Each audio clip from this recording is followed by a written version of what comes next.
మీకున్న కష్టాలన్నీ తీరిపోవాలి అంటే తమలపాకు పైన స్వస్తిక్ గుర్తు వేయండి. మీ కష్టాలన్నీ తీరిపోతాయి. లేదా మీరు ఆర్థిక ఇబ్బందుల్లో ఉన్నారా? ఆర్థిక ఇబ్బందుల్లో ఉంటే 2 లవంగాలు కళ్ళుప్పులో ఉంచండి. మీ ఆర్థిక ఇబ్బందులన్నీ తొలగిపోతాయి. నిజంగా జరుగుతాయంటారా ఇవన్నీ? ఇలాంటివన్నీ వినడానికి బాగుంటాయి, తాత్కాలిక ఉపశమనాన్ని అయితే ఇస్తాయి, కానీ వాస్తవానికి అవి జరుగుతాయో లేదో మనకు తెలియదు. ఏదైనా సరే కష్టం లేకుండా ఫలితాన్ని మనం ఆశించకూడదు. కష్టపడకుండా ఏదీ రాదు మనకి.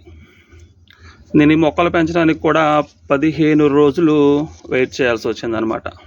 చూసారా ఎలా పెరిగినాయో?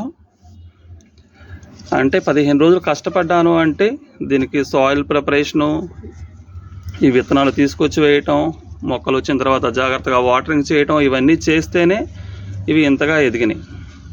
లేదంటే మనకి ఈరోజు ఈ మొక్కలు ఉండవు కదా, అంటే నా దగ్గర ఈ మొక్కలు ఉండవు కదా, జాగ్రత్తగా చూడకపోతే, నేను కష్టపడకపోతే ఏదైనా అంతే. కష్టపడకుండా మనకి ఫలితం రావాలని అనుకోవటం మన మూర్ఖత్వం. అవునంటారా కాదంటారా? వీడియో నచ్చితే ఒక లైక్ చేయండి, మా ఛానల్ని సబ్స్క్రైబ్ చేసుకోండి.